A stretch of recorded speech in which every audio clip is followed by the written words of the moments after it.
Arastu miloddan avvalgi 384-322 yillarda o'tgan qadimiy Yunon faylasufi. Arastu Fraktiyaning Stagira shahrida tug'ilgan. Shu tufayli ba'zan Arastuni Stagirit deb ham atashadi. Arastuning otasi Nikomah Makedoniya hukmdori Emint ikkining shaxsiy tabibi bo'lgan. Arastu Makedoniyaning bo'lg'usi hukmdori Filipp bilan bolaligidanoq birga o'ynab katta bo'lgan. U 17 yoshdan 37 yoshgacha faylasuf Aflatunning akademiyasida tahsil olgan. Miloddan avvalgi 343-yildan boshlab Arastu Iskandar Makedonskiyga murabbiylik qila boshlaydi. Iskandar Makedonskiy hukmdorlik taxtiga o'tirgach, o'z ustozi va do'stiga atab haykal barpo etadi. Bu haykalning poyida shunday yozuvlar bor edi. Iskandar ushbu yodgorlikni Nikomahning o'g'li buyuk donishmand va avliyo Arastu xotirasiga o'rnatdi deyilgan ekan. Sharq asotirlarida yozilishicha, bir kuni Iskandar Zulqarnayndan so'raydilar: "Ne sababdan ustozing Arastuni otang sulton Faylaqus ya'ni Filippdan ham a'lo ko'rasan?" Shoh Iskandar shunday javob qaytaradi: "Otam meni jismimni tarbiyalab osmondan yerga olib tushdi. Ustozim Arastu esa meni ruhimni tarbiyalab yerdan osmonga qadar yuksaltirdi." Arastu peshonasiga sochini tushirib, kalta soqol qo'yib yurgan. Zamondoshlarining guvohlik berishicha, lablari chetidagi doimiy kinoyali tabassum natijasida paydo bo'lgan ajinlar Arastu o'zini faylasuf Aflatunning shogirdi deb bilishidan darak berardi. Arastu Yunon ilm-fani qo'lga kiritgan bilimlarni egallash borasida Aflatunni hatto shoh Iskandardan ham ustun qo'ygan.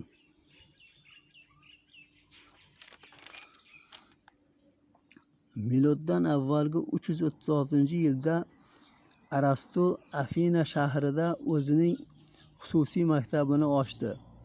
Bu ilmgoh kurash maktablari qatorida va Afinaning shimoliy darvozasidagi Likey maydoniga tutash yerda joylashgandi. Arastuni hayajonga soluvchi muammolar favqulodda qiziqarli va teran edi. Masalan, inson eng avvalo o'zini sevishi kerakmi yo boshqanimi degan savol uni ko'p o'ylantirardi. O'zini ko'proq sevgan odam xudbinlikda ayblanardi.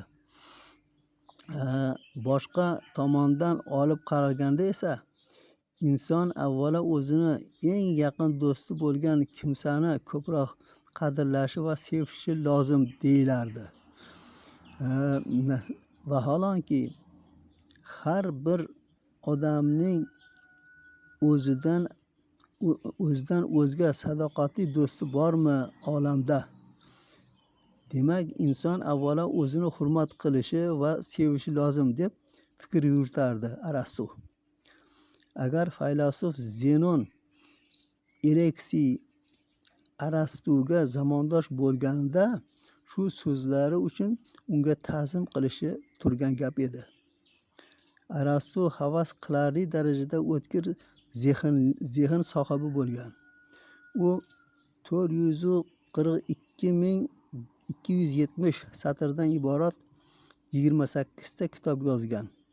Faylasufning metodika, metafizika, jon haqida, poetika, osmon haqida, fizika, ritorika, sevgi haqida, uyqu va bedorlik haqida asarlari shu kitoblar qatori sirasiga kiradi.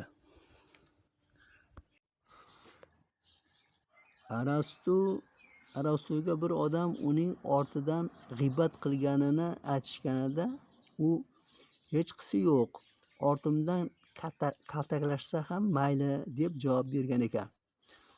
Faylasufdan tez keksayib borayotganini boisini so'rashganda u olijanoblikdandir deb javob bergan. Bundan yana faylasufdan qanday naf olganini haqida so'rashganida u falsafadan shunday olganini, boshqalar qonun qarshisidagi qo'rquv tufayli majburan bajaradigan ishlarni men o'z ixtiyorim bilan ado etishni o'rgandim degan ekan. Arastuning orzusi tarki dunyo qilgan baxtiyor faylasuflarning afsonaviy orolidagi akademiya bog'ining shiyponida nazariy fikrlar bilan band bo'lib osoyishta hayot kechirishdan iborat edi. Arastuning shiori faylasuf imkon qadar o'tkinchi narsalardan uzoqroq turishi va o'zining vatani chin haqiqatlar saltanati tomon intilmog'i lozim. Arastu o'z ustozi Aflatunni tanqid qilish darajasiga yetgan edi. Unda u ustozi unga aytgan ekan, bu toycha o'zini dunyoga keltirgan biyani allalamoqda deb sharhlagan ekan. Arastu jism o'zining og'irligiga mutanosib tezlikda yerga qulashiga qattiq ishongan. Uning nima sababdan bunday deb o'ylashini hech kim tushuna olmagan. Chindan ham toshning momiq paxtaga nisbatan yerga tezroq tushishi kunday ravshan haqiqatda. Shu bois faylasuf hech ikkilanmay fikrida qat'iy turgan. Birinchi bo'lib Galileo Galiley 1600-yillarda bu fikrga shubha bilan qarab, Italiyadagi mashhur qulayotgan Piza minorasidan birining og'irligi 1 funt va ikkinchisining og'irligi 100 funt ikkita toshni baravar tashlab ko'rgan. Shunda bunda ikkalasi ham bir baravarga yerga kelib tushgan. Shuning uchun u shunday shubha bilan qaragan ekan. Galileo Galiley endi bu eramizdan keyingi davrdagi, hozirgi yaqinda bundan 200 400-500 yil oldin. Afsonalarga qaraganda Arastu Ebe orolini Biotiyadan ajratib turuvchi Yevrip bo'g'ozidagi suvning kuchli qaytishi va ko'tarilishi muammosini yecholmay o'zini suvga tashlagan. Arastuning o'limidan so'ng uning ilmiy asarlari uyi yaqinidagi g'orda saqlangan. Keyinchalik Iskandariyadagi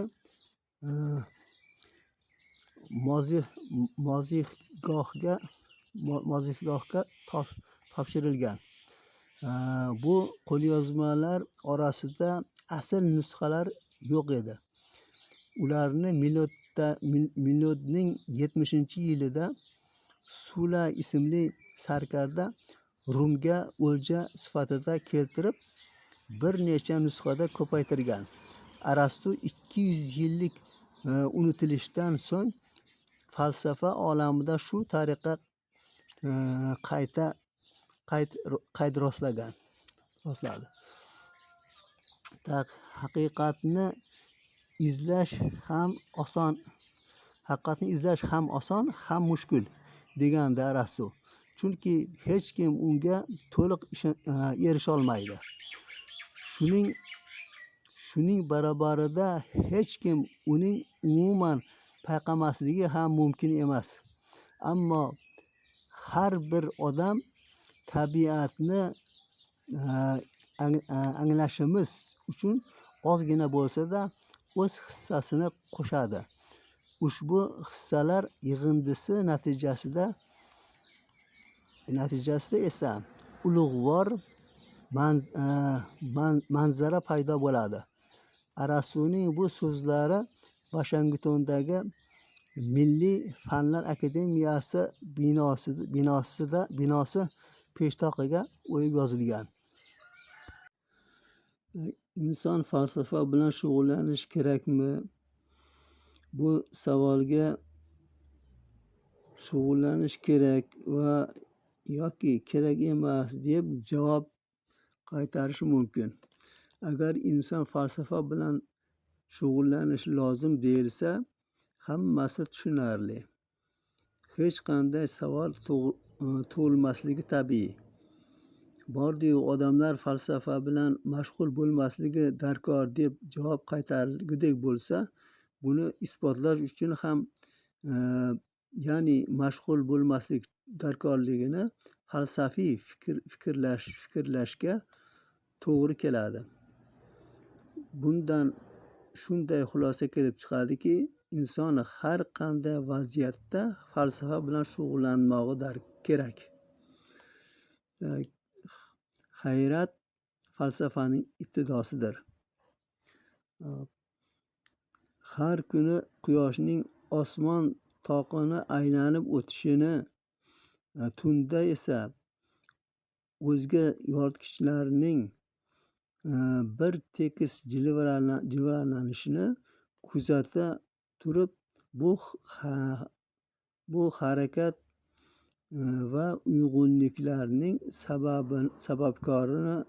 sababkori Xudoning mavjudligiga iymon keltirmaslik mumkin emas. Bu endi Allohda borligini, hamma narsaning egasligini shunday ashlar bilibdi-da ana. Hali islom kelmasdan oldin o'tgan odamlar ham shu bilyapti shuni. Endi islom emas, endi payg'ambarimiz kelmasdan islom eskidan kelgan, endi u odam alayhissalom davridan. Endi shundan boshlab iymonli Xudoni bilganlar bor ekanda.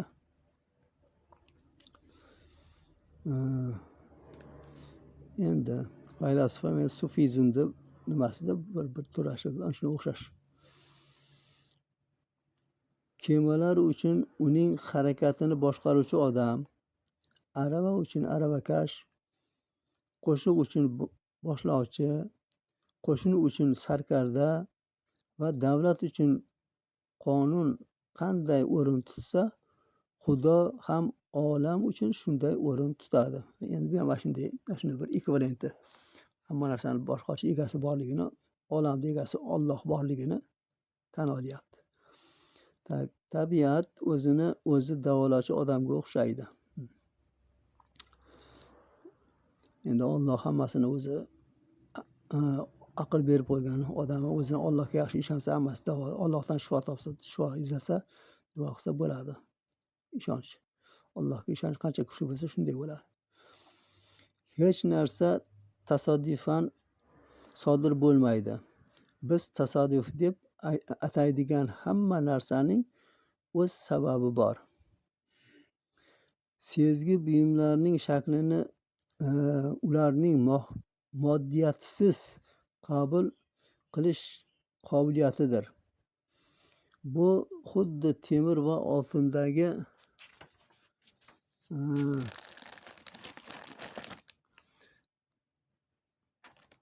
tasvirning mumga